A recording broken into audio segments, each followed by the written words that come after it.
Hi students, మనం ఈరోజు ఓకేనా TET paper model 1 TET 1A model paper చూస్తున్నాము. అందులో ఓకేనా ఆల్రెడీ ఒక మోడల్ పేపర్ని ఎక్స్ప్లెనేషన్ చేస్తూ మీకు యూట్యూబ్లో పెట్టాను. ఇది రెండోది ప్రీవియస్ పేపర్ చేస్తున్నాను సార్. ఓకేనా, ఎందుకంటే మన మోడల్ పేపర్కి ప్రీవియస్ పేపర్కి దగ్గరగా ఉందో లేదో మీకే తెలియడం కోసం ఓ ప్రీవియస్ పేపర్ని కూడా చేస్తున్నాను.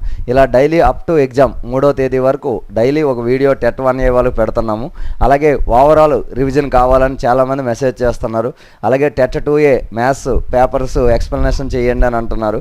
వాటిని అన్నింటినీ కూడా 1వ తేదీ తర్వాత వాళ్ళకి 14వ తేదీ ఎగ్జామ్ కాబట్టి టెట్ 2A మ్యాథ్స్ వాళ్ళకి అక్కడ నుండి 1వ తేదీ నుండి వాళ్ళ కోసం చేస్తాను. ముందుగా టెట్ 1A వాళ్ళ కోసం ఓకేనా కొన్ని వీడియోలు చేస్తూ ఉంటాము. ఇందులో ర్యాపిడ్ ఓకేనా రివిజన్ అంటూ ఓ నెంబర్ సిస్టమ్ కానీ లేదా జామెట్రీ కానీ లేదా అర్థమెటిక్ కానీ వీటిని మనం మీ సిలబస్లో ఉన్న 5 or 6 టాపిక్స్ని మనం ఓవరాల్ రివిజన్తో కొన్ని వీడియోలు చేసి పెడతాను. అయితే కొద్దిగా అది లేట్ అవుతుందని ప్రీవియస్ పేపర్లు ముందుగా పెడుతున్నాను, అంటే మీకు అలవాటు అవుతుందని. Thank you all. ఓకేనా, ఒకసారి చూద్దాం. ఒక ఆటలో అవినాష్ తన 6 స్నేహితులతో ఒక్కొక్కరి నుంచి 5 గోళీలు గెలిచాడు. అయినా అవినాష్ మొత్తం ఎన్ని గోళీలు గెలిచాడు అని అంటున్నాడు. ఒక ఆటలో అవినాష్ 6 గోళీలు గెలిచాడు అంటున్నాడు. ఓకేనా, ఈ 6 గోళీలు ఒక్కొక్కరి నుండి 6 గోళీలు 6 స్నేహితుల నుండి ఒక్కొక్కరి నుంచి 5 గోళీలు గెలిచాడు అన్నాడు. అంటే ఒకటి నుండి ఎన్ని గెలిచాడండి? 5. మరి అప్పుడు 6 నుండి ఎన్ని గోళీలు గెలుస్తాడు? ఇది క్వశ్చన్ సార్. ఎక్కువ బై తక్కువ ఇంటూ ఓకేనా 5. 6 5ల 30. ఓకేనా, ఇది ఏకవస్తు మార్గం అంటాం సార్. ఓకేనా, ఏకవస్తు మార్గంలో క్వశ్చన్. నెక్స్ట్ క్వశ్చన్కి వెళ్దాం సార్.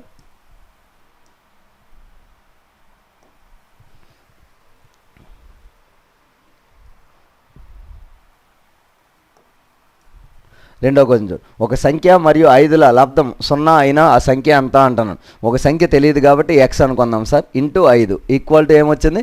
0. అయినా ఆ సంఖ్య ఏది అన్నాను. మనం 0 రావాలంటే ఖచ్చితంగా మనం ఉన్న 2 సంఖ్యల్లో ఒకటి 0 అవుతాను. ఎందుకు? 0తో దేని గురించినా 0 అవుతుంది కనుక ఖచ్చితంగా x విలువ ఏమవ్వాలండి? 0. 0 ఇంటూ 5 ఈక్వల్ టు 0. ఓకేనా, ఇదే మీ ఆన్సర్ సార్. కనుక ఆన్సరు ఆ సంఖ్య ఎంత అవ్వాలి అంటే 0 అవ్వాలి. Next one sir.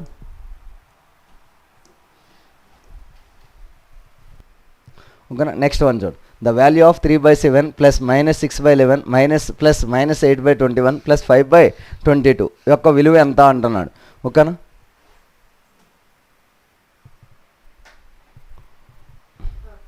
ఓకేనా ఇక్కడ చూడండి సార్. వీటిని కాసా కట్టి మనం చేయాలి సింపుల్ వే. ఓకేనా, చతుర్వేద పరిక్రియలు plus minus into divided by వాటి మీద ప్రాబ్లం సార్.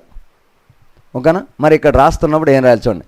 3/7 ఓకేనా ప్లస్ ఇంటూ మైనస్ ఏమవుతుందండి? -6/11 అలాగే ప్లస్ ఇంటూ మైనస్ ఓకేనా 8/21 ప్లస్ 5/22 ఇలా ఇచ్చాడు సార్. ఇప్పుడు ఇందులో మనం మొత్తాన్ని కాసా కట్టకుండా చూడండి సార్. ఈ 7 ఇక్కడ 21 ఉంది, సమాన భిన్నాలుగా మార్చుదాం. ఓకేనా, 11 22 దాన్ని సమాన భిన్నాలుగా మార్చుదాం. అంటే ఇప్పుడు ఇక్కడ ఎలా ఉంటుంది? ఈ 7 21 అవ్వాలంటే సమాన భిన్నం అంటే దీన్ని 3తో ఓకేనా ఇక్కడ చూడండి. 3/7 -6/11 -8/21 ప్లస్ 5/20. ఇక్కడ ముందు మనం ఇలాంటివి ఇచ్చేటప్పుడు భిన్నాలను సింప్లిఫికేషన్ చేస్తున్నప్పుడు చూడండి. ఇక్కడ 21 ఉంది కదా, ఈ 7ని మనమేమో సమాన భిన్నాలుగా మార్చాలి. అంటే దీన్ని 3తో గుణించాలనుకోండి. 3 3ల 9 బై 3 7ల 21. సమాన భిన్నం అంటే ఏంటి సార్? 3/7ని ఓకేనా ఒకే విలువతో గుణించి భాగించారనుకోండి. ఇలా 3 2 6 బై 7 2 14. ఇది 3/7కి సమాన భిన్నం అంటాం. అంటే దాన్ని సింప్లిఫై చేస్తే మళ్ళీ 3/7 వస్తుంది. అలా ఇప్పుడు మనం ఇక్కడ తీసుకుంటే దీన్ని సమాన భిన్నంగా 21 హారంగా వచ్చేటట్టు మార్చాం 9/11.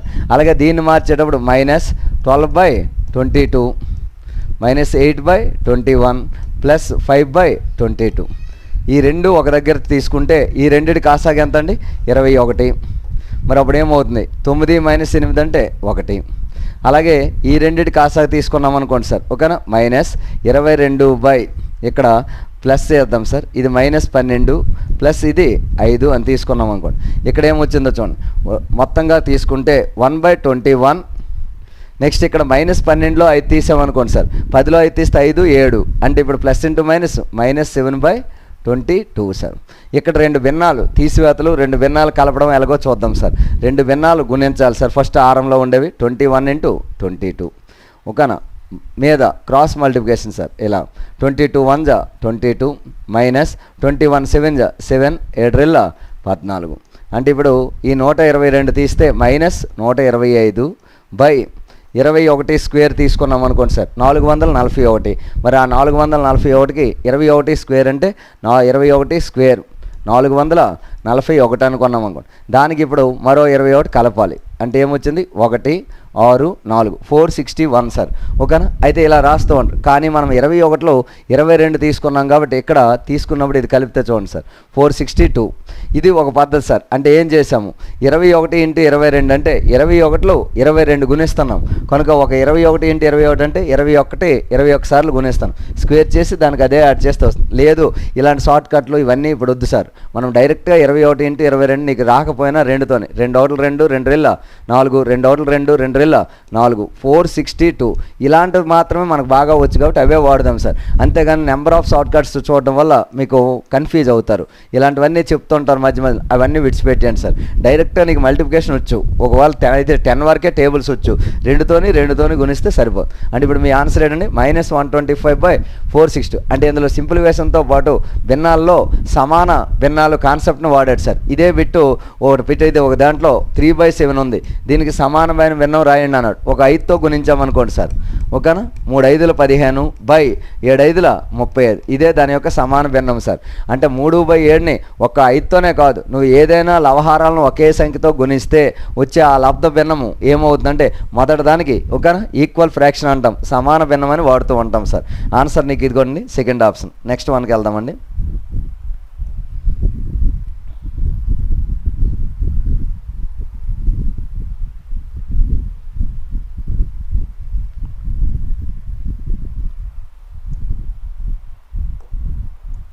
నెక్స్ట్ చూడండి, ఒక వ్యాసరచన పోటీలో గెలిచిన వారికి 100 రూపాయలు, గెలవని వారికి 25 రూపాయలు ఇవ్వాలని నిర్వాహకులు నిర్ణయించారు. అయినా బహుమతులకై పంచవలసిన మొత్తం 3000 రూపాయలు. పోటీలో మొత్తం పాల్గొన్న వారు 63 మంది అయితే గెలుపొందిన వారి సంఖ్య ఎంత అంటున్నాడు. ఎంతమంది అట? ఒక వ్యాసరచన పోటీ పెట్టారట, అందులో గెలిచిన వాళ్ళకు 100 రూపాయలు ఇస్తామని, ఓడిపోయిన వారికి కన్సోలేషన్ ప్రైజ్ అంటుంటాం కదా, పార్టిసిపేట్ చేశారని 25 రూపాయలు ఇస్తారట. మొత్తంగా వాళ్ళ ఏదైతే వ్యాసరచన పోటీ కండక్ట్ చేస్తున్నారో వాళ్ళకి 3000 రూపాయలు ఒక బహుమతి మొత్తంగా ఖర్చు పెడతామని వాళ్ళు డిసైడ్ అయ్యారు. అయితే 63 మంది పాల్గొన్నారట ఆ వ్యాసరచన పోటీలో. మరి గెలుపొందిన వారు ఎంతమంది అని అడుగుతున్నాడు. మరి ఇప్పుడు ఆ కాన్సెప్ట్ తీసుకుంటే ఇక్కడ చూడండి సార్, 63 మంది ఉన్నారు కదండి. ఈ 63 మందిలో మనకి ఎవరు అడుగుతున్నారో చూడండి సార్. గెలుపొందిన వారు సంఖ్య ఎంత అన్నాడు, దాన్నే ఎక్స్ అనుకోవాలి. మనకి ఏది అడుగుతున్నాడో ఏదైతే తెలియదో దాన్ని ఎక్స్ అనుకోవడం అనేది బీజగణితం కాన్సెప్ట్. రేఖీయ సమీకరణాలు ఏక చరరాశి, రేఖీయ సమీకరణాలు 2 చరరాశులు. 8th క్లాస్లో మీకు ఏక చరరాశి ఉంది కాబట్టి దాని ప్రకారమే చేద్దాం సార్. ఓకేనా. ఈ 63ని చరరాశులుగా విడదీస్తే ఇది ఎక్స్ సార్, విన్నర్స్. ఓకేనా, గెలుపొందిన వారు ఎక్స్ అనుకుంటే మరి మిగిలిన వాళ్ళు ఓడిపోయిన వాళ్ళే కదా, కనుక ఈ మొత్తంలో నుండి ఎక్స్ తీసేద్దాం సార్. 63 minus X. ఓకేనా. ఈ ఎక్స్ అనేది ఏంటి? గెలుపొందిన వారు. ఈ 63 ఎక్స్ అనేది ఏంటి? ఓడిపోయిన వారు. మరి ఈ గెలుపొందిన వాడికి 100 రూపాయలు ఇస్తాడు.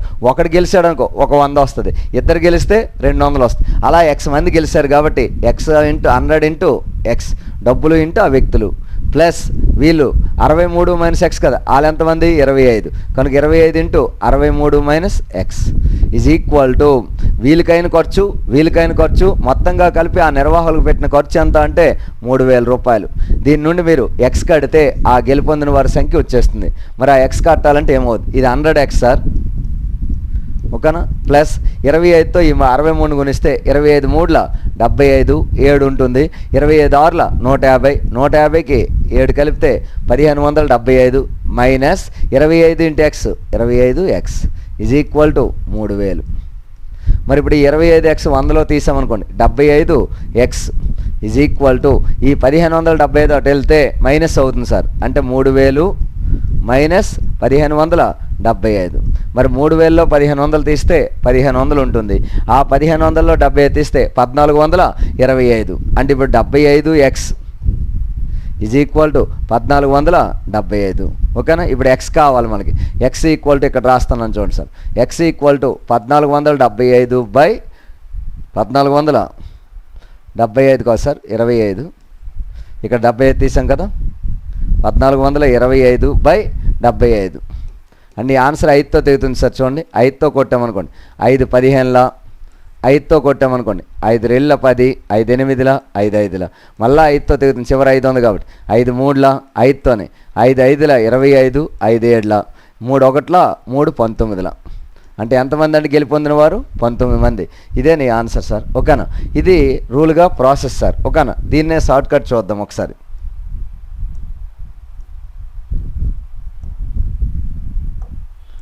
ఓకేనా? షార్ట్ కట్ ఏంటంటే ఇక్కడ ఒకే వస్తువుని ఓకేనా ఇద్దరికి పంచుతున్నప్పుడు గెలుపొందిన వారు ఓడిపోయిన వారు 2 వేరు వేరు రాసులు అయి ఉండాలి.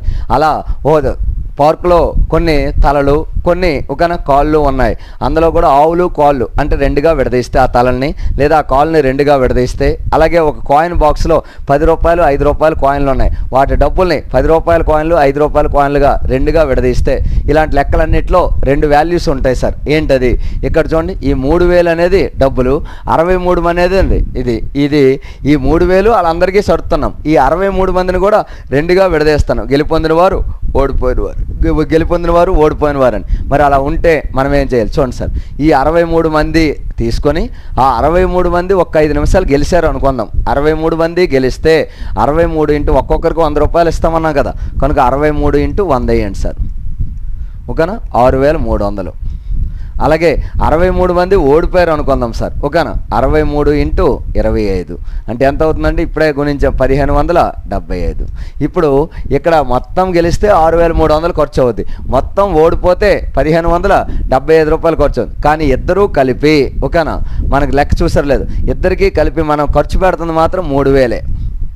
కనుక ఆ 3000 ఓకేనా తీసిస్తే 6300లో 3000 తీస్తే 3300, 3000లో 1575 తీస్తే 1425.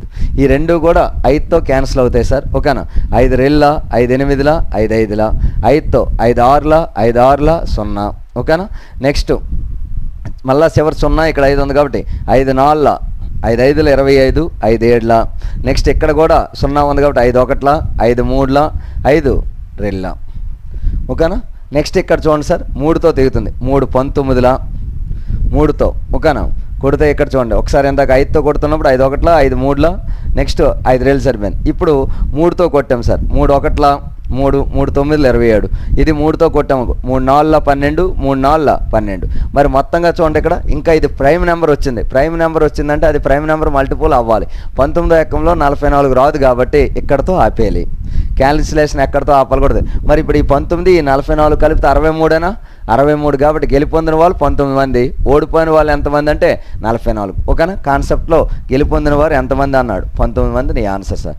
ఇలా మనము మొత్తంగా అక్కడ కొన్ని కోళ్ళు కొన్ని నెమళ్ళు అన్నప్పుడు కోళ్ళన్నిటి కాళ్ళు అలాగే నెమళ్ళన్నీ కాళ్ళు తీసుకోవాలి. ఏది కామన్ తీసుకోవాలి, వాడు ఏదైతే కామన్గా రెండింటికి కలిపిస్తాడో దాన్ని కామన్గా తీసుకోవాలి. ఇక్కడ 3000 అనేది కామన్, ఇద్దరికి పంచుతున్నాం.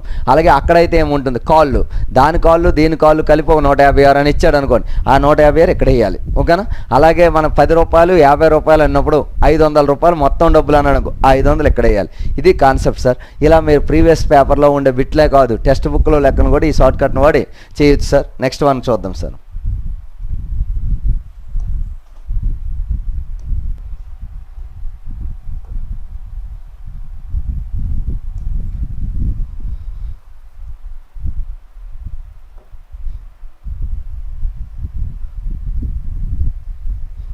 నెక్స్ట్ వన్ చూడండి సార్. ఇక్కడ value of 5 cube minus 3 cube అన్నాడు. 5 క్యూబ్ మైనస్ 3 క్యూబ్ విలువ ఎంత అన్నాడు. ఓకేనా? రూల్గా అయితే మనము a cube minus b cube సూత్రం వేస్తాం sir. A plus b into ఓకేనా a square minus ab plus, ఒకసారి రాంగ్ చేసాం చూడండి.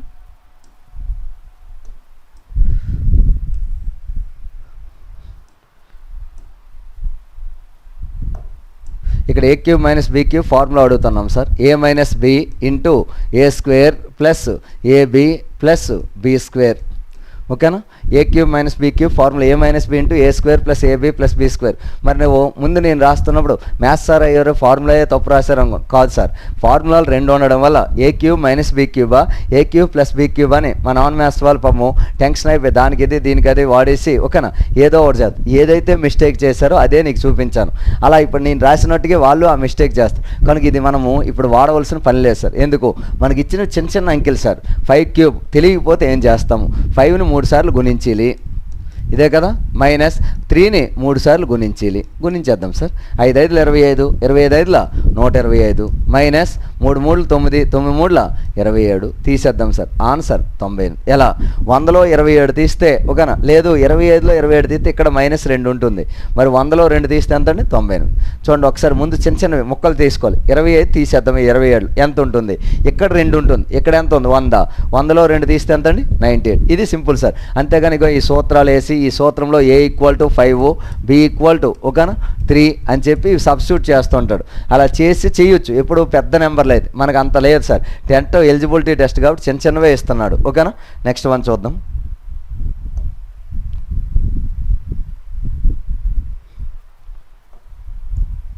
నెక్స్ట్ 24 మంది బాలురు 16 మంది 24 మంది బాలికలు 16 మంది బాలురు విహారయాత్రకు వెళ్ళారు. అయినా బాలికలు బాలురు నిష్పత్తి ఎంత? చాలా సింపుల్ సార్. బాలికలు బాలురు గర్ల్స్ అండ్ బాయ్స్ రేషియో అడుగుతాను. గర్ల్స్ ఎంతమంది? 24, బాయ్స్ ఎంతమంది? ఓకేనా 16. మరి ఇవి ఎప్పుడు కూడా నిష్పత్తిని కనిష్ట పదాల్లో తీసుకోవాలి, సజాతీయ రాశులతో పోల్చాలి. సజాతీయ రాశులు అంటే ఇక్కడ అంకె మంది అని అన్నాడు చూడండి. 24 మంది 16 మంది అంటే సజాతీయ రాశులు. వాటిని తీసుకున్నప్పుడు నిష్పత్తి చెప్పండి అంటే కనిష్ట పదాల్లో చెప్పాలి. కనుక ఈ 2 దేంతో దిగితే దాంతో కొట్టేయాలి. మనకి 2వ ఎక్కం వచ్చు అంటే 2తో కొట్టుకోండి. నాకు 8వ ఎక్కం వచ్చు, 8 3 8 2 అంటే నీ ఆన్సర్ ఏమైందండి? 3:2. Answer second option sir. Next one అంటే ఇప్పుడు ఇలాగంటున్నాక చెయ్యి. నెక్స్ట్ వన్ చూడండి సార్. 5/4ను శాతంగా మార్చండి. ఏది ఇచ్చినా శాతంగా మార్చండి అన్నాడు అనుకోండి. 100%తో ప్రొడక్ట్ చేయాలి. ఎందుకు చేయాలి? సపోజ్ చూడండి సార్, 5/4 ఉంది, 100% పర్సెంటేజ్లో మార్చమన్నాడు కదా, 100%తో గుణించండి అంటారు. ఎందుకో చెప్పరు. ఓకేనా, నువ్వు మర్చిపోతావు అక్కడ. కనుక 100% అంటే ఇక్కడ అర్థం 5/4ని 1తో మల్టిపుల్ చేయండి అని. ఓకేనా, 5/4ని దేంతో మల్టిపుల్ చేయమని? 1తో మల్టిపుల్ చేస్తే ఆన్సర్ ఏమవుతుంది? 5/4. అంటే దీని అర్థం 1తో దేన్నైనా మల్టిపుల్ చేస్తే అదే వస్తుంది. మరి ఇక్కడ చూడండి, ఈ సింబల్ తీసామనుకోండి /100, ఆ పర్సెంటేజ్ సింబల్ తీస్తే ఎంతండి? /100. అంటే ఇప్పుడు 5/4 × 1 అని మనం సమాన భిన్నాలు కాన్సెప్ట్ వాడుతున్నాం. 5/4 × 100/100. ఓకేనా, 100/100. ఇందులో ఉంది 1/100, దాన్నే పర్సెంటేజ్ సింబల్గా వాడాం. కనుక ఇప్పుడు 5/4 100% అని రాయొచ్చు. ఎలా? 5/4 × 1ని సమాన భిన్నాలుగా రాస్తే ఆ 1ని ఎలా రాస్తాం? 100/100. ఆ 100లో 1/100 ఏదైతే ఉందో అది పర్సెంటేజ్ సింబల్ సార్. ఇది రూల్గా ప్రాసెస్. కానీ ఇదంతా మనం చెప్పకుండా మనం ఏం చేస్తూ ఉంటామంటే 100తో గుణించేయండి, 100తో భాగించండి, అక్కడికి వెళ్ళాక మర్చిపోతావు. కనుక 5/4ని శాతాల్లో మార్చాలి. శాతం సింబల్ ఉంది. మరి దాని శాతం సింబల్తో పాటు మనం కొత్తగా సింబల్ పెడుతున్నామంటే వేరే వాల్యూని తెచ్చి ఉన్న వాల్యూని మార్చేస్తున్నాం. అందుకే ఒక 100తో గుణిస్తున్నాం. అంటే ఈ 100 ఈ పర్సెంటేజ్ క్యాన్సిల్ అయిపోతే 1 వస్తుందని. కనుక 100తో మనం ఇండైరెక్ట్గా గుణిస్తే విలువ మారదు కాబట్టి 4 1 4 25 25 5 125%. ఓకేనా, కనుక నీ answer 4th option sir. Next one.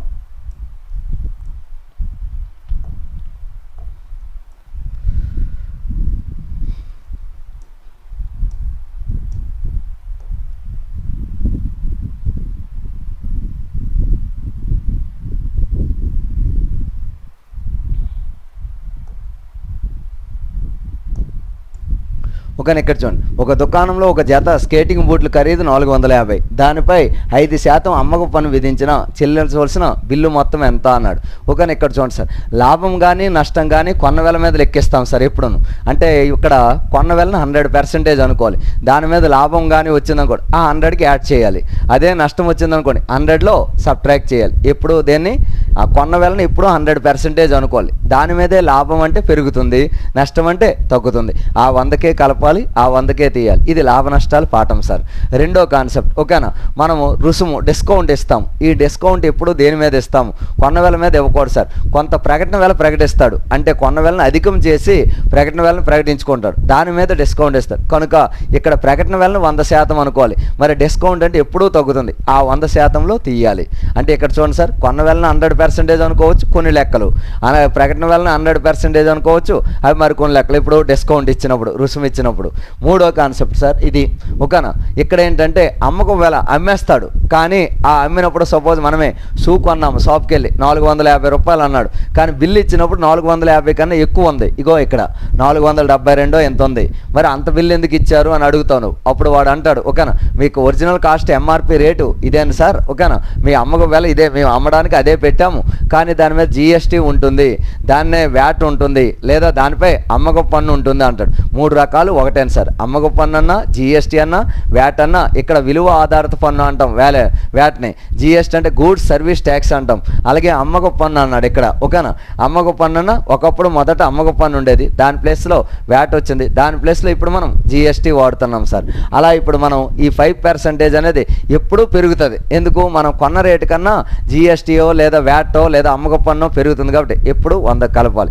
అంటే మొదట నువ్వు చూసావో లేదో, లాభ నష్టాలు చెప్పినప్పుడు లాభం అంటే కలపాలి, నష్టం అంటే తీయాలని, ఆ రెండు ముక్కలు చేసి మళ్ళీ తెచ్చాము. ఎక్కడ ప్రకటన వేళలో అయితే డిస్కౌంట్ తీయాలి, అదే ఇంకా ప్లస్ ఉండిపోయింది, అది అక్కడ ఇది మనం ఇప్పుడు అమ్మన వేళకి ఒకనా ప్లస్ చేయాలి. అంటే ఈ ప్లస్ మైనస్ అనే కాన్సెప్ట్ని మైనస్ అని కొన్ని లెక్కలు నేర్పుతాం, అవి డిస్కౌంట్ లెక్కలు, ప్లస్ అని కొన్ని లెక్కలు నేర్పుతాం, అవి జిఎస్టీ వ్యాట్ అమ్మకం లెక్కలు సార్. మరి ఇప్పుడు ఇక్కడ దేన్నైనా దేని మీద లెక్కిస్తారు, థీరీ బిట్ అడుగుతారు సార్, లాభం కానీ నష్టం కానీ దేని మీద లెక్కిస్తారు అని ఓకేనా, కొన్న వేలపై లెక్కిస్తారు.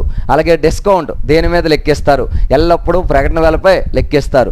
మరి అమ్మకపు ఇది ఇక్కడ చూడండి, ఈ అమ్మకపు పన్ను లేదా జిఎస్టీ లేదా వ్యాట్ దేని మీద లెక్కిస్తారు, అమ్మే విలువ మీద. దేని మీద, అమ్మే విలువ మీద. ఇక్కడ చూడండి సార్, మరి 450 అనేది మొదటగా మనకి ఇచ్చిన ఖరీదు, అంటే అమ్మకపు పన్ను, అది సారీ అమ్మకపు విలువ ఎంతండి 400, అది ఎప్పుడు 100% అనుకోండి సార్.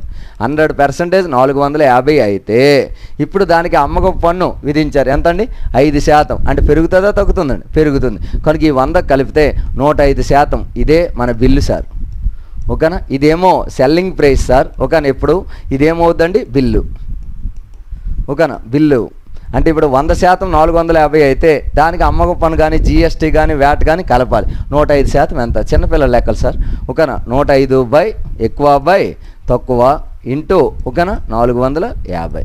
మరి 0కి 0 కొట్టివచ్చు సార్, 5 ఎక్కం సార్ చూడండి, 5 రెళ్ళ 5 21 ఓకేనా. నెక్స్ట్ ఇప్పుడు ఈ 2తో దీన్నైనా కొట్టచ్చు, దీన్నైనా దీన్ని కొట్టేద్దాం సార్ ఓకేనా. 2లో భాగిస్తే 20ని 10.5 వస్తుంది సార్, 10.5.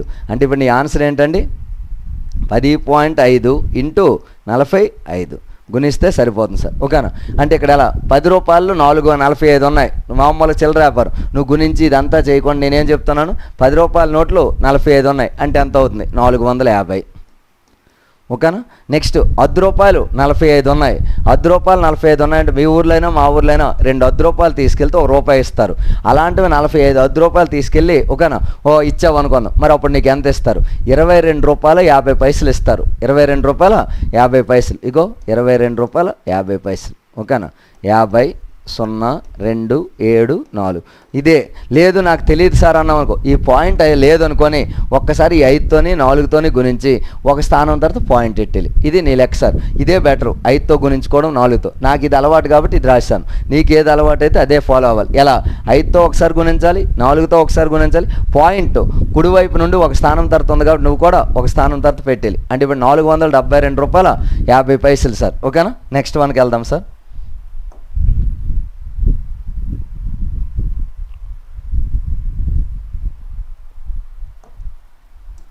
ఇక్కడ చూడండి సార్,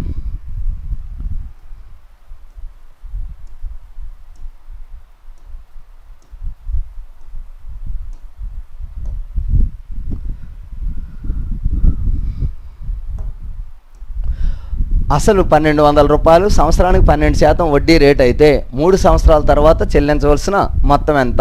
ఇక్కడ ఏ వడ్డీయో చెప్పకపోతే మనకి బారు వడ్డీ చక్ర వడ్డీ 2 లెక్కలు ఉన్నాయి సార్. కనుక మనకి ఏ వడ్డీయో చెప్పకపోతే అది బారు వడ్డీగా తీసుకోవాలి. అసలు ₹1200, సంవత్సరానికి 12% వడ్డీ రేటు చొప్పున 3 సంవత్సరాలకు తర్వాత చెల్లించవలసిన మొత్తం ఎంత అన్నాడు. ఇక్కడ చూడండి సార్, ఇది ఇంపార్టెంట్ సార్. సంవత్సరానికి 12% వడ్డీ అన్నాడు. సంవత్సరానికి 12% అంటే ఈ 12%లో శాతం సింబల్ తీస్తే ఎంత అండి 100. 12%లో శాతం సింబల్ తీస్తే ఎంత అండి 100. ఇది అంటే దీని అర్థం ఏంటంటే 100 రూపాయలు నువ్వు అప్పు తీసుకుంటే దానికి 12 రూపాయలు 100 రూపాయలు అప్పు తీసుకుంటే దానికి 12 రూపాయలు ఏం కట్టాలట, వడ్డీ కట్టాలి. ఓకేనా, 100 రూపాయలు అప్పు తీసుకుంటే సంవత్సరం తర్వాత నువ్వు 12 రూపాయలు. మన నిత్య జీవితంలో అయితే నెల నెలా వడ్డీ కడతాం, కానీ ఇక్కడ సంవత్సరానికి ఒకసారి వడ్డీ కట్టాలి. 100 రూపాయలు అప్పు తీసుకుంటే 12 రూపాయలు మనం వడ్డీ కట్టాలి. అలా సంవత్సరానికి 12, మరి 3 సంవత్సరాలు కడుతున్నాం కదా, కనుక ఏమవుతుందండి, 12×3 36% వడ్డీ కట్టాలి సార్. ఓకేనా, అంటే ఇప్పుడు నీ లెక్కలో ఎప్పుడు తీసుకున్నది ఎప్పుడు 100% మనం అప్పు తీసుకున్నాం సార్. కనుక చూడండి ఇక్కడ PTR/100లు ఇవన్నీ లేకుండా నేను నోట్ లెక్క చేస్తాను, ఏ లెక్కైనా 100% మనం అప్పు తీసుకున్నాం. అది ఎంత అండి, 1200. మరి ఇప్పుడు మనము వడ్డీ ఎంత కట్టాలి, సంవత్సరానికి 12 అన్నాను కదా, దాని అర్థం ఇక ఇక్కడ రాశాను. 100 రూపాయలు అప్పు తీసుకుంటే సంవత్సరానికి 12 కట్టాలి, 2వ సంవత్సరము 12 కట్టాలి, 3వ సంవత్సరం 12 కట్టాలి. అంటే 12×3 36 రూపాయలు వడ్డీ కట్టాలి. ఏది, 100 రూపాయలు అప్పు చేస్తేనే. అలాంటిది నేను 100% 1200 రూపాయలు అప్పు చేశాను. మరి ఇప్పుడు వడ్డీ ఎంత కట్టాలి, ఇక్కడ రండి సార్, ఈ రెండు గుణించండి సార్. 12×3 36, అంటే సంవత్సరానికి 12% లెక్క, 3 సంవత్సరాలకి 36% వడ్డీ కట్టాలి. వడ్డీ ఎంత అన్నాడు అనుకోండి, 36% కడితే చాలు. కానీ మనకు అడిగింది మొత్తం ఎంత అన్నాడు, అంటే మనం అసలు వడ్డీ కలిపి అప్పు తీర్చేయాలి. అసలు 100% ఇవ్వాలి, ప్లస్ 12×3 36% వడ్డీ ఇవ్వాలి. 136% ఎంత? ఓకే, ఇది నీ క్వశ్చన్ సార్. ఎక్కువ బై తక్కువ ఇంటూ 1200. ఓకేనా, 2 సున్నాలకి 2 సున్నాలు కొడితే 12×6 72, 7, 12×3 36, 43, 4, 12×1 12×4 16, అంటే 1632 రూపాయలు నువ్వు చెల్లిస్తే సరిపోదు. ఇక్కడ దేన్ని అందుకోవాలి చూడండి, ఎప్పుడు అసలు ఏదైతే ఉంటుందో దాన్ని 100% అని తీసుకోవాలి. వడ్డీ ఇగో ఈ రెండు గుణిస్తే ఎప్పుడు వడ్డీ వచ్చేది. ఏంటండి, 6T గుణిస్తే ఎప్పుడు ఇక నుండి వడ్డీ TR. వడ్డీ అంటే రేట్ ఆఫ్ ఇంట్రెస్ట్ ఏమవుద్దట, TR. ఈ రెండు గుణిస్తే అది వడ్డీ సార్. ఓకేనా, ఐ ఎప్పుడైనా కట్టాలంటే ఈ రెండు గుణించాలి సార్. నువ్వు P ఎప్పుడు ఎంత పర్సెంటేజ్ అండి, 100%. అంటే ఇప్పుడు PI ఇంకేముందండి, ఏ కావాలంటే ఇది P 100% ప్లస్ ఇది కొంత పర్సెంటేజ్, ఆ రెండు కలిపి కట్టేయాలి సార్. 100 plus TR%. దీన్ని ఇలా రాశాను, అర్థం అవ్వదు. కానీ అసలు ఇప్పుడు 100%, వడ్డీ 12×3 36%. వడ్డీ కట్టమంటే 36% కట్టండి సార్. మొత్తం అడిగితే ఒక మొత్తం ఎంత అవుతుంది, అసలు 100% ప్లస్ ఇదో 36, 136%. ఈ 3 లెక్కల్లోనే లెక్క అడుగుతాడు సార్. ఏంటి ఆ 3 లెక్కలు, అసలు ఇచ్చాడు అనుకో దాన్ని 100% అనుకుంటాం, లేదు మొత్తం ఇచ్చాడు అనుకోండి 136% అనుకోండి. ఎందుకు, అసలు 100 ప్లస్ 36% వడ్డీ 136%. వడ్డీ ఇచ్చాడు అనుకోండి 36% అనుకోండి. అంటే ఇచ్చిన డబ్బులు ఏదైతే ఇగో ఇక్కడ ఇచ్చాడో ఇలాంటి డబ్బులు అది ఏంటో తెలుసుకోవాలి. 100%, 136%, 36% అని తీసుకొని నీకు ఏది అడిగితే అది కట్టేస్తాం. ఫర్ ఎగ్జాంపుల్ ఇక్కడ మనకు 100% ఇచ్చాడు, 2 లెక్కలు అడగొచ్చు. వడ్డీ ఎంత అనొచ్చు, 12×3 36, 36% ఎంత, లేదు మొత్తం ఎంత అన్నాడు కనుక 100 ప్లస్ 36 136 ఎంత, ఇలా అడగొచ్చు. సపోజ్ ఇదే లెక్కలో రివర్స్. ఓకేనా, మొత్తం ఇచ్చాడు 136%. ఓకేనా, ఎంతట 136%, 1632. అయితే వడ్డీ ఎంత అని అడగొచ్చు. అప్పుడు ఈ 136 ఎలా వచ్చింది, ఓకేనా చూడండి, 12×3 36 వడ్డీ ప్లస్ అసలు 100 కలిపి తీర్చాలి అంటే 136%, 1632. అయితే అసలు ఎంత అంటాడు, 100% కట్టేయడమే. లేదు వడ్డీ ఎంత అంటాడు, 36% కట్టేయడమే. ఇది నీ కాన్సెప్ట్. 3 లెక్కల్లో ఏదో ఒకటి ఇస్తాడు. ఏమంటా, P ఇస్తే R కానీ ఏ కానీ అడుగుతాడు. చూడండి సార్, P ఇస్తే ఏం అడుగుతాడండి, P ఇస్తే R కానీ ఓకేనా, లేదా ఏ కానీ అడుగుతాడు. ఏ ఇస్తే P కానీ ఓకేనా, లేదా ఇంకోటి ఏం అడుగుతాడండి, R కానీ అడుగుతాడు. R కాదు ఇక్కడ I అంట మీ భాషలో, ఇంట్రెస్ట్. ఓకేనా, నెక్స్ట్ ఒకవేళ IA ఇస్తే P అడుగుతాడు, ఏ అడుగుతాడు. ఇవి 6 లెక్కలు సార్. 6 లెక్కలు అయిపోయాయి సార్ ఈ లెక్కతో. ఇది పేపర్ ఎక్స్ప్లెనేషన్. అంతేగాని బిట్ ఇచ్చి అదే బిట్ చెప్తే అది ఎక్స్ప్లెనేషన్ కాదు సార్. ఓన్లీ బిట్కి నీకు ఆన్సర్ చెప్తున్నట్టుగా అవుతుంది. ఎక్స్ప్లెనేషన్ అంటే ఎలా ఉండాలంటే నీకు మొత్తం కవర్ అవుతూ ఉండాలి ఆ బిట్తో. మరి ఇప్పుడు ఇక్కడ ఏదైంది, బారు వడ్డీ కాన్సెప్ట్ అయింది. ఇందులో T1 R1 ఎలా కడతారు ఓకేనా, డైరెక్ట్గా అడిగితే అవి నెక్స్ట్ వీడియోలో నెక్స్ట్ లెక్క చేస్తున్నప్పుడు ఆ కాన్సెప్ట్ కవర్ అయితే బారు వడ్డీ కాన్సెప్ట్ క్లోజ్ అయిపోతుంది సార్. నెక్స్ట్ వన్కి వెళ్దాం సార్.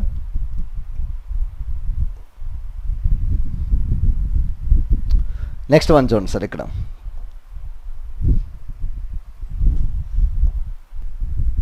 ఓకేనా, ఇక్కడ చూడండి 17/4ని మిశ్రమ భిన్నంగా రాయండి. 17/4ని ఓకేనా మిశ్రమ భిన్నంగా రాయమండి. అంటే 4 4 16 ఓకేనా. ఇంకా ఎంత ఉండిపోయిందండి, 1. ఇదే 4/4 అండ్ 1/4. దీన్నే ఇలా రాసేయండి సార్, మీకు ఇంకా కష్టమైంది. 4తో భాగించండి. 4 4 16, శాసం ఎంతండి, 1.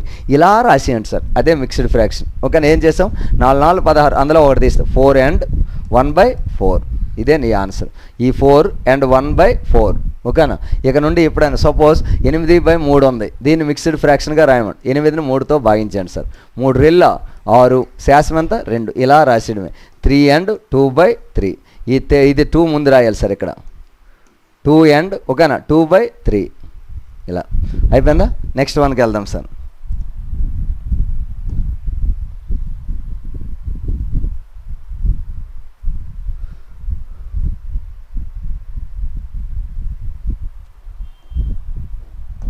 ఓకే, ఇక్కడ చూడండి. 45, 76, 25, 27, 18, 55ల సగటు ఎంత అన్నాడు. సగటు అన్నా ఒక అంక మధ్యం అన్నా సరాసరి అన్నా ఒకటే. ఏంటి సార్ సగటు కట్టడానికి సూత్రం? ఒక యావరేజ్ ఈక్వల్ టు రాసుల మొత్తము బై రాసుల సంఖ్య. యావరేజ్ ఈక్వల్ టు ఏంటట? రాసుల sum of the observation by number of the observation. రాసుల మొత్తము బై రాసుల సంఖ్య. అంటే ఇవన్నీ కలిపి బై వేస్తే సరిపోతుంది సార్. కలిపేద్దామా? చూడండి. 5, 8 ఒక ఎంత అండి? 13, 13, 7, 20, 25, 31, 31, 5, 36, 6 ఇక్కడ 3 వేద్దాం. 3, 5, 8, 9, 11, 13, 20, 24, 246 బై రాసుల మొత్తము బై రాసుల సంఖ్య ఎంతండి? 6. అంటే ఇప్పుడు నీ ఆన్సర్ ఏమవుతుందండి? 6 4 24, 6 1 ఆన్సర్ 41.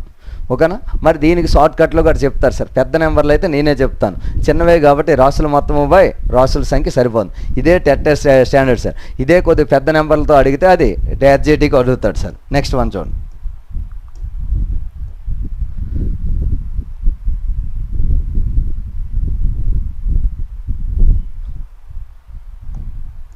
ఇక్కడ చూడండి. 7 సెంటీమీటర్ పొడవు గల భుజం గల చతురస్రం చుట్టుకొలత ఎంత అన్నాడు. భుజము చతురస్రం అంటే ఇదిగో ఇలా తీసుకున్నాం అనుకోండి సార్. ఏ ఇచ్చాడు సార్ 7. మరి చుట్టూ అంటే చుట్టుకొలత అంటే చుట్టూ తోడేసి కట్టాలి. ఏ 2A 3A 4A అంటే చుట్టుకొలత పెరిమీటర్ ఏమవుతుందండి? 4A. కనుక 4 × 7 4 7 28 సెంటీమీటర్ సార్. ఓకేనా? మన ఆన్సర్ ఇది. అంటే చుట్టుకొలత అడిగాడు, భుజం ఇచ్చి చుట్టుకొలత అడిగితే 4A. నెక్స్ట్ వన్కి వెళ్దాం సార్.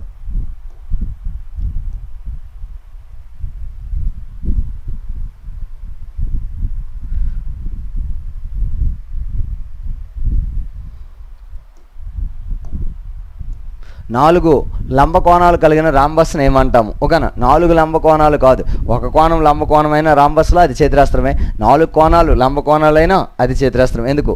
రాంబస్ ఇలాగ ఉంటుంది సార్. ఓకేనా? ఇందులో ఈ కోణము ఈ కోణము ఈ కోణము లంబకోణాలు అయ్యాయి అనుకోండి, ఏమవుతుంది? ఆటోమేటిక్గా అది తిన్నగా అయిపోద్ది సార్. ఓకేనా? అదే చతురస్రం ఇలా. కనుక నీ ఆన్సర్ చతురస్రం సార్. నెక్స్ట్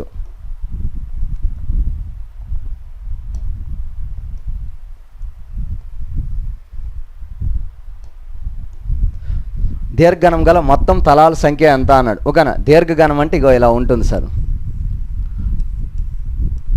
దీర్ఘగణానికి గణానికి ఒకటే కాన్సెప్ట్ సార్. ఓకేనా? పొడవు వెడల్పు వేరేగా ఉంటాయి దీర్ఘగణము. అదే గణంకైతే అన్ని భుజాలు సమానంగా ఉంటాయి. ఇది L, ఇది B, H. ఇక్కడ ఏం అడుగుతాడు? ఓకేనా? 3 అడుగుతాడు సార్. 1 తలాలు, front back left right 4, top bottom. అంటే తలాలు ఎన్ని ఉంటాయండి? 6. ఫస్ట్ క్వశ్చన్ అయిపోయింది సార్. దీన్నే ఫేసెస్ అంటాం. ఓకేనా? ఫేస్లు ఎన్ని ఉంటాయంటే 6. ఓకేనా? రెండోది నెక్స్ట్ వెర్టిసెస్ మూలలు. ఓకేనా? ఇగో 1 2 3 4 పైన 4 ఉన్నాయి, కింద 4 మూలలు ఉన్నాయి. మొత్తం వెర్టెక్స్లు ఎన్ని ఉంటాయంటే శీర్షాలు అంటాం సార్. దీన్ని 8 శీర్షాలు ఎన్ని ఉంటాయి? పైన 4 మూలలు ఉంటాయి కదా గదికి, అలాగే కింద 4 మూలలు ఉంటాయి కదా, వాటిని శీర్షాలు వెర్టిసెస్ అంటాము. మరి 6 తలాలు ఉంటాయి, వెర్టెక్స్లు 8. ఎడ్జ్ అంటే 2 అంచులు కలిసేది సార్. అంటే ఈ పై తలము కింద తలము కలిసే ఆ భాగాన్ని ఏమంటామంటే ఎడ్జ్. అలాంటి ఎడ్జులు దీనికి ఎన్ని ఉంటాయంటే కింద 4 పైన 4 8. ఈ చూడండి తిన్నగా ఈ సైడ్లు కూడా వచ్చాయి కదా, గది గోడ కలుస్తూ వస్తుంది ఆ అంచు. మొత్తంగా అవి ఎన్ని ఉంటాయంటే ఓకేనా? ఎడ్జెస్ ఎన్ని ఉంటాయట? 12. ఇవే అంచులు అంటాడు. అంచులు ఎన్ని అని అడుగుతాడు? 12.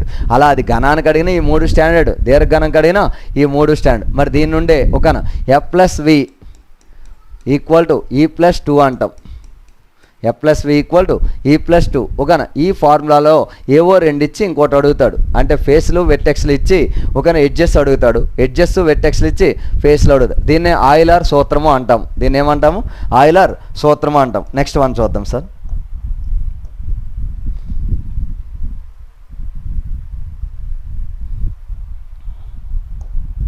ఇక్కడ చూడండి సార్, లంబ కోణం కన్నా పెద్దది మరియు సరళ కోణం కన్నా చిన్నది అయినా ఆ కోణాన్ని ఏమంటాము? ఓకేనా, 90 డిగ్రీల కన్నా తక్కువ ఉందనుకోండి సార్. ఓకేనా, θ = 0 డిగ్రీస్ అయితే, θ 0 అయితే దాన్ని శూన్య కోణము అంటాం. శూన్య కోణము అంటాం. అలాగే θ విలువ 90 కన్నా తక్కువ ఉంటే దాన్ని అల్ప కోణము అంటాం. ఏ కోణం అండి? అల్ప కోణము అంటాం.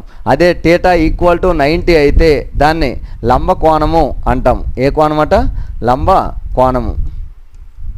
ఓకేనా, అదే θ ఓకేనా 90 కంటే ఎక్కువ, θ <180 డిగ్రీస్ ఈ మధ్యలో ఉంటే దాన్ని అధిక కోణము అంటాం. ఏ కోణం అండి? అధిక కోణం. అదే అడిగాడు నీకు, 90 కన్నా ఎక్కువ సరళ కోణము అంటున్నాం, 180 కన్నా తక్కువ అంటే ఆ కోణాన్ని ఏమంటున్నాం? అధిక కోణం. అంటే ఇప్పుడు నీకు బిట్టు అధిక కోణం సార్. మరి ఇక్కడ చూడండి, θ = 180 డిగ్రీస్. ఓకేనా, 90 కన్నా లంబ కోణం కన్నా ఎక్కువ అన్నాడు. ఇగో ఈ కోణం కన్నా ఎక్కువ, మరి θ = 180 కన్నా తక్కువ. అలా అని అనకుండా ఏమన్నాడు? దీన్ని సరళ కోణము అంటాం. ఏ కోణం అండి? సరళ కోణం. చూడండి, దీనికంటే ఎక్కువ ఉండాలి, దీనికంటే తక్కువ ఉండాలి. లంబ కోణం కంటే ఎక్కువ ఉండాలి, సరళ కోణం కంటే తక్కువ ఉండాలి. అంటే ఇలా నువ్వు నేర్చుకోవడం వల్ల బిట్టు డైరెక్టే రాసివచ్చు. అలా కాకుండా నువ్వు కంఠస్థ పెడితే కంఠస్థ ఈ లైన్ కావాలి. లంబ కోణం కంటే ఎక్కువ అంటే ఇది, సరళ కోణం కంటే తక్కువ అంటే ఇదే అధిక కోణం. ఈ అధిక కోణానికి ఇంకో పేరు గురు కోణము. అధిక కోణానికి ఇంకో పేరు ఏంటండి?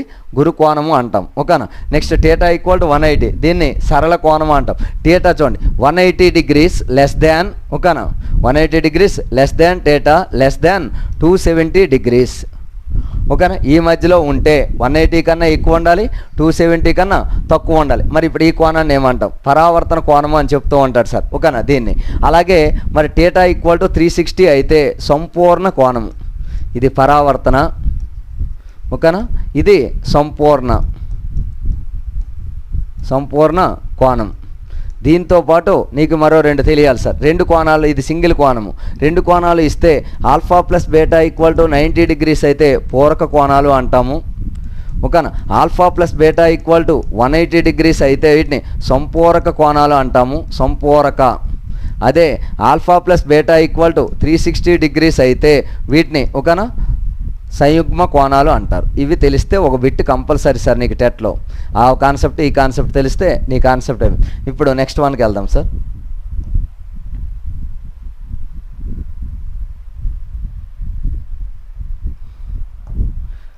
ఆల్రెడీ ఇది నిన్నే చెప్పాను, రేఖాఖండానికి గల చివరి 2 బిందువుల సంఖ్య అన్నాను. ప్రీవియస్ బిట్లో అంతము అంచె బిందువులు లేనిది ఏది అన్నాడు? సరళ రేఖ. అప్పుడే కింద 4 ఆప్షన్లు ఎక్స్ప్లెయిన్ చేశాం. అందులో ఇది రేఖాఖండం. రేఖాఖండం అంటే ఇది సార్, తొలి బిందువు ఉంటుంది, తుది బిందువు. కనుక బిందువులు చివరి 2 బిందువుల సంఖ్య ఎంత అంటే 2. ఓకేనా, నెక్స్ట్ వన్.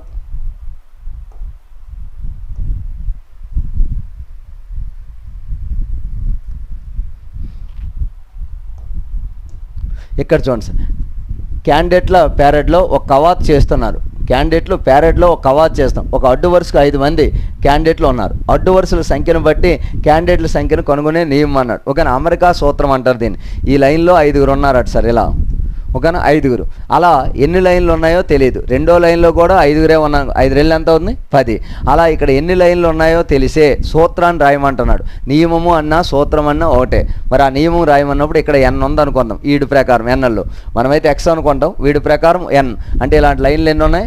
n. ఇలా 5 ఉన్న లైన్లు ఎన్ని ఉంటాయంటే ఇలా n లైన్లు ఉన్నాయట. మరి అప్పుడు ఇక్కడ 5 ఉంది, ఇది n, కనుక 5n నీ సూత్రం. ఇందుకు ఇప్పుడే చెప్పాను, ఇక్కడ 2 లైన్లు ఉన్నాయనుకోండి, 5 2 = 10 ఉన్నారు అక్కడ నియమం. అలాగే 3 లైన్లు ఉన్నాయనుకోండి, 5 3 = 15. అలా n లైన్లు ఉంటే 5n = 5n. ఇదే నీ ఆన్సర్ సార్. Next one.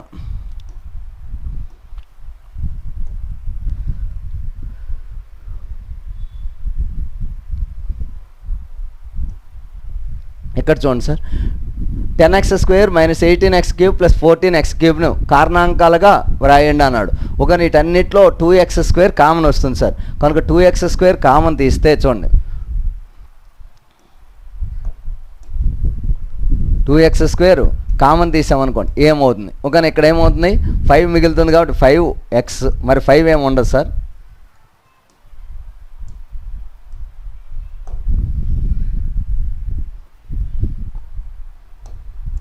ఇక్కడ చూడండి, 2x² కామన్ తీస్తే ఇక్కడ x² వెళ్ళిపోయింది, 5 ఒకటి వెళ్ళింది. అంటే ఇక్కడ ఏముంటుందండి? 2.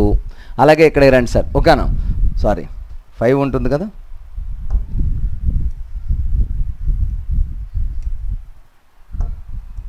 చూడండి 2x² కామన్ తీస్తే ఏముంటుంది ఇక్కడ 5 ఉంటుంది.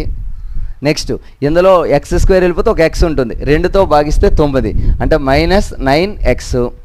నెక్స్ట్ ఇక్కడ 2 వెళ్ళిపోతే ఇంకా 2 7 14 కాబట్టి 7, ఒక x² వెళ్ళిపోయింది కాబట్టి x. దీన్నే అందంగా రాసాం అనుకోండి, 2x² ఉందండి, 7x² ఉందండి, -9x ఉంది, +5. ఇదే నీ ఆన్సర్ సార్. ఓకేనా. దీన్నే 2 పెట్టి మనం ఆన్సర్ చేయొచ్చు. ఓకేనా. 2 పెడితే ఇందులో మన షార్ట్ కట్ 1 పెట్టకండి సార్, 2 పెడితే నీ ఆన్సర్ వచ్చేది. ఏంటి సార్ ఇందులో 2 సబ్స్టిట్యూట్ చేసాం అనుకోండి, 20 వచ్చింది అనుకోండి సార్. ఓకేనా. ఇప్పుడు దీన్ని కారణాంకాలు ఏమవుతాయండి, 1 1 4 1 5 1. కింద కూడా మీరు 2 పెడితే 4 కానీ 5 కానీ వస్తే అవే దాని ఆన్సర్ సార్. ఓకేనా. నెక్స్ట్ వీడియోలో ఈ కాన్సెప్ట్ మీద లేక విచ్ చేసేటప్పుడు చూపిస్తాను సార్ నీకు.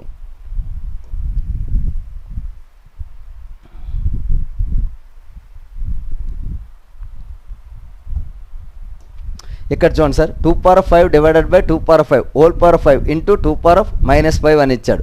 ఇక్కడ దీన్ని 2⁵ బై 2⁵ హోల్ పవర్ 5 ఇంటూ 1/2⁵. ఇది కాన్సెప్ట్ సార్. ఓకేనా.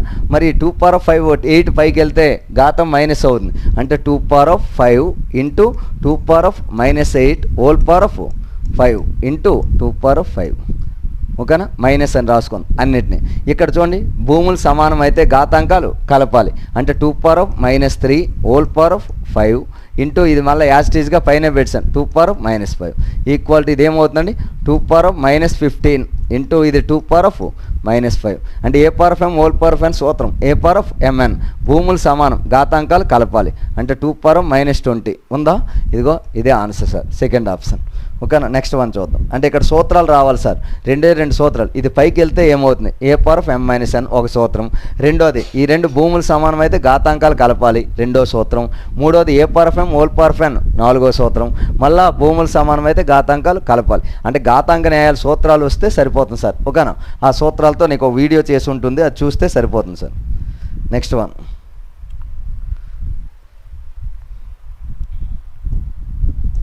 సమీకరణం చూడండి సార్. టీ యొక్క 3/4 వంతు 15 ఈ క్రింది ప్రవచనానికి సమీకరణ రూపం రాయండి అన్నాడు. ఇక్కడ నీకు ఆల్రెడీ నేను చెప్పాను. ఓకేనా. ఇక్కడ వంతు అంటే ఇది భాగించాలి. ఓకేనా. వంతు అంటే ఏం చెప్పాను, భాగించాలి. రెట్లు అంటే గుణించాలి, పెరుగుతుందంటే కలపాలి, తగ్గుతుందంటే తీసేయాలి. మరి ఇక్కడ చూడండి సార్, టీ యొక్క 3/4 వంతు అన్నాడు. 3 అనేది రెట్లు, 4 అంటే వంతు, కనుక దాన్ని భాగించాలి, ఈ 3ని గుణించాలి, కనుక 3/4 సార్. 3/4 వంతు అంటే 3/4 వంతు అంటే 3/4. దీనికి ఇప్పుడు మనం ఏం చేయాలండి, ఓకేనా, టీతో గుణించాలి. వంతు 15 అవుతుంది. ఓకేనా. ఇదిగో 15. 3/4 equal to t equal to ఎంతట 15. అయిపోయిందా లేదు. అంటే ఇప్పుడు ఇక్కడ టీ యొక్క 3/4 వంతు 15 అన్నాడు. అదే రాస్తాం ఈక్వేషన్.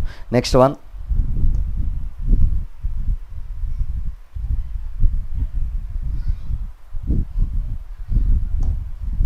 ఇక్కడ చూడండి సార్, 703 సెంటీమీటర్లు మీటర్లో మార్చండి. కొలతల పాఠం సార్. ఓకేనా. ఇంతకీ ఒక మీటర్కి సెంటీమీటర్లు ఎన్ని, 100. ఒక మీటర్కి సెంటీమీటర్లు ఎన్ని, 100. ఈ బేసిక్ కాన్సెప్ట్ తెలిస్తే లెక్క అయిపోయింది సార్. 703 సెంటీమీటర్లు అంటే సెంటీమీటర్లు ఇస్తే సెంటీమీటర్ల వైపు రాయండి, మీటర్లు ఇస్తే మీటర్ల వైపు. 703 సెంటీమీటర్లు. ఓకేనా. ఎన్ని మీటర్లు, ఇది నీ క్వశ్చన్. ఎక్కువే కదా వస్తుంది, 100కు 1 వచ్చినప్పుడు 703కి ఎక్కువ అవుతుంది.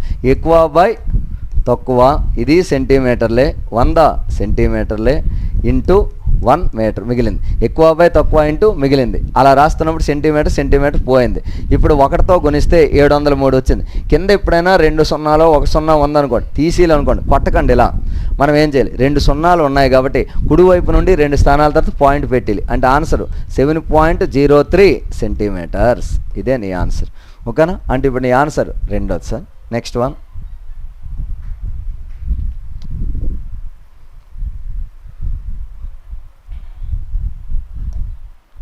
ఇక్కడ చూడండి సార్, 1 గంట 12 నిమిషాలను 10 సెకండ్లో మార్చాలి. మొత్తం సెకండ్లో మార్చాలి. గంట అంటే ముందెంత 60 నిమిషాలు, సెకండ్ అంటే 12 నిమిషాలు అన్నావు, 10 సెకండ్లు. ఇక్కడ మనకు తెలియవలసింది ఏంటంటే 1 గంట ఒక ఈక్వల్ టు 60 నిమిషాలు, ఇది ఒకటి తెలియాలి. 1 నిమిషం ఈక్వల్ టు 60 సెకండ్లు, ఇది ఒకటి తెలియాలి. ఓకేనా, ఈ రెండు రిలేషన్ తెలిస్తే అయిపోయింది. మరి ఇప్పుడు ఈ గంట 60 కదా, గంట అంటే ఎన్నేమండి 60 నిమిషాలు. ఈ 60 ప్లస్ ఇది ఒక 12, ఇగోండి చూడండి, ఈ 60 నిమిషాలు ప్లస్ ఇది ఒక 12 మొత్తం ఎన్ని నిమిషాలు అవుతుందండి 72 నిమిషాలు. ఒక నిమిషానికి ఎన్ని సెకండ్లు అండి 60. కనుక ఇప్పుడు నీ ఆన్సర్ చూడండి 72 నిమిషాలు ఓకేనా 10 సెకండ్లు అని ఉంది. ఎందుకు ఆ గంటలను ఇలా మారిస్తాను నేను, 72 నిమిషాలు 12. మరి 72 × 60 వేస్తే సెకండ్లో మారిపోద్దా, 72 × 60 ఇవి సెకండ్లే ప్లస్ ఈ 10 కూడా సెకండ్లే, మొత్తం కలిపి సెకండ్లో మారిపోయింది సార్. ఓకేనా, మరి ఇప్పుడు ఈ 60తో గుణించామనుకోండి సార్, ఏమవుతుంది 0 6 రెళ్ళు 12 1 7 6 42 43 ప్లస్ ఇది ఒక 10. అంటే ఇప్పుడు నీ ఆన్సర్ 4330 ఏంటివి సెకండ్లు, 4330 సెకండ్లు. అంటే ఇప్పుడు నీ ఆన్సర్ 4330 ఎక్కడ ఉందండి, థర్డ్ ఆప్షన్. నెక్స్ట్ వన్,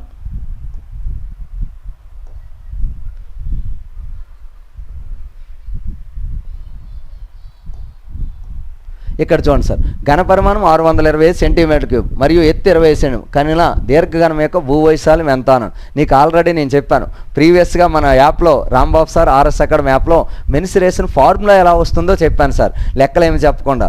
దాంతోపాటు నీకు మొన్న ఒక వీడియో చేశాను మెన్సురేషన్. దాంతో ఏమైందంటే ఇలాంటివి ఫార్ములాలు అందరూ నేర్స్తారు, కానీ ఈ లెక్కలకి ఫార్ములా బేస్డ్ తెలియాలి. ఏంటో చూడండి ఒకసారి, ఘనపరిమాణం V = LBH అని చెప్తారు, కానీ ఈ సూత్రం ఎలా వచ్చిందో ఎవరు కూడా చెప్పరు. కానీ ఆ సూత్రం మీనింగ్ ఆల్రెడీ నీకు చెప్పాను ఆ వీడియోలో. ఏంటంటే భూ వైశాల్యం ఇంటూ ఎత్తు, దేనికైనా ఘనపరిమాణం వస్తుంది. సపోజ్ ఒక గ్లాస్లో నీరు ఎంత పడుతుందంటే, నీరు వేసేటప్పుడు భూమి అంతా తడుస్తుంది, ఆ గ్లాస్ అడుగు భాగం అంతా తడుస్తుంది, అంటే అది భూ వైశాల్యం. అలా అది కొద్ది కొద్దిగా పెరుగుతుంది, అంటే ఎత్తు. ఈ రెండింటి మీద ఆధారపడేదే ఘనపరిమాణం, భూ వైశాల్యం ఇంటూ ఎత్తు. మరి ఇప్పుడు ఈ V = LBH అనేది దీర్ఘఘనం యొక్క ఘనపరిమాణం, కానీ ఒరిజినల్గా నాకు గుర్తొచ్చే ఇప్పుడు సూత్రము భూ వైశాల్యము ఇంటూ ఎత్తు, భూ వైశాల్యం ఇంటూ ఎత్తు. చూడండి ఇప్పుడు ఇదే సూత్రం నాకు గుర్తొచ్చేది. మరి ఘనపరిమాణం ఆడు ఇచ్చాడు ఎంత 625, భూ వైశాల్యం అడుగుతున్నాడు అడగని ఓకేనా, ఇంటూ ఎత్తు ఇచ్చాడు ఎంత 25.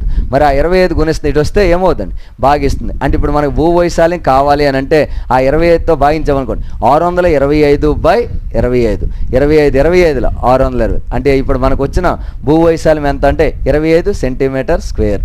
అయిపోయిందా లేదు. అదే నువ్వు ఈ LBH అంటే ఈ హెచ్ఇడి తెచ్చి మళ్ళీ భూ వైశాల్యం దీర్ఘఘనము ఇవన్నీ చెప్పకూడదు. కనుక కరెక్ట్గా సూత్రం తెలిస్తే సరిపోతుంది. నెక్స్ట్ వన్, లాస్ట్ ఫార్ములా ఇది బిట్ సార్. ఇక్కడ చూడండి 28 సెంటీమీటర్ వ్యాసం గల వృత్తం యొక్క వృత్త పరిధి ఎంత అంటున్నాడు. ఒకవేళ ఇది వృత్తం తీసుకున్నాం అనుకోండి, ఆ వృత్తం యొక్క వ్యాసం ఇచ్చాడు సార్, ఇది 6 అంటే డయామీటర్ D = 2R = 28 సెంటీమీటర్. అయితే నీ క్వశ్చన్ ఏం అడుగుతున్నాడు, వృత్తం యొక్క చుట్టుకొలత అంటాడు, C = 2πr సర్కంఫరెన్స్ కదా. మరి ఇందులో 2R ఉంది కదా, ఆ 2R విలువ ఎంత అండి 28.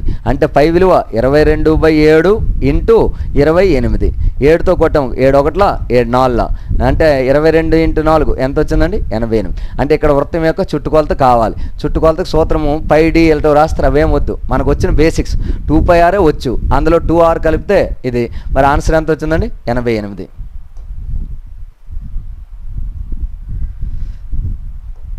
ఓకేనా, ఇక్కడతో మ్యాథ్స్ అయిపోయింది సార్. మెథడాలజీ బిట్ చూడండి సార్. ఓకేనా, మెథడాలజీ ఎందుకు అంటున్నానంటే ఇక్కడ ప్రీవియస్ పేపర్ బిట్లన్నీ చూస్తే 3 మార్కులు వచ్చేస్తాయి సార్. ఒకటోది, గణితం అంటే పరిమాణ శాస్త్రం అని నిర్వచించింది ఎవరు, నిర్వచనము ఇచ్చింది అరిస్టాటిల్ సార్. సారీ, గణితానికి ఒకనా ఆ నిర్వచనం ఏదంటే గణితం అంటే పరిమాణ శాస్త్రము. ఈ పరిమాణం అనే పదం కనబడగానే ఎవరు అతను అంటే అరిస్టాటిల్ గుర్తు రావాలి సార్. నెక్స్ట్ వన్,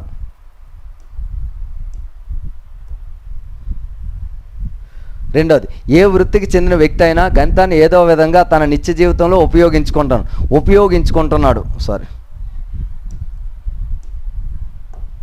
ఏదో ఒక విధంగా ఉపయోగించుకుంటున్నాడు అంటే ఆడికి ప్రయోజనం కలుగుతుంది, కనుక అది ప్రయోజనంతో విలువ. ఇలాంటి టెర్మినాలజీ మనం కంఠస్థ పెట్టినట్టు కాకుండా కొద్దిగా అర్థం చేసుకుని ఉంటే సరిపోతుంది. నెక్స్ట్ వన్,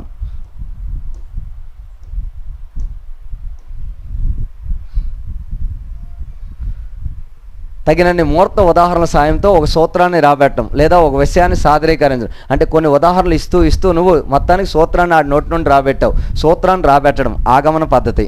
సూత్రాన్ని రాబెట్టడం ఏ పద్ధతి అండి? ఆగమన పద్ధతి. ఆ సూత్రాన్ని ఉపయోగించడం నిగమన పద్ధతి. ముక్కలుగా చేయడం ఓకేనా విశ్లేషణ పద్ధతి. ఆ ముక్కలన్నీ కలిపి ఒక కథ చెప్పడం సంశ్లేషణ పద్ధతి. అన్నీ అయిపోయాయి సార్. చూడండి, సూత్రాన్ని రాబెట్టడం ఆగమన పద్ధతి, సూత్రాన్ని ఉపయోగించడం నిగమన పద్ధతి, ముక్కలుగా చేయడం ఓ కథను ముక్కలుగా చెప్తూ ఉంటాడు ఆడు విశ్లేషణ పద్ధతి. ఆ ముక్కలన్నీ కలిపి అది ఒక స్టోరీగా రాస్తాడు, అది సంశ్లేషణ పద్ధతి. అయిపోయింది సార్ పద్ధతులు.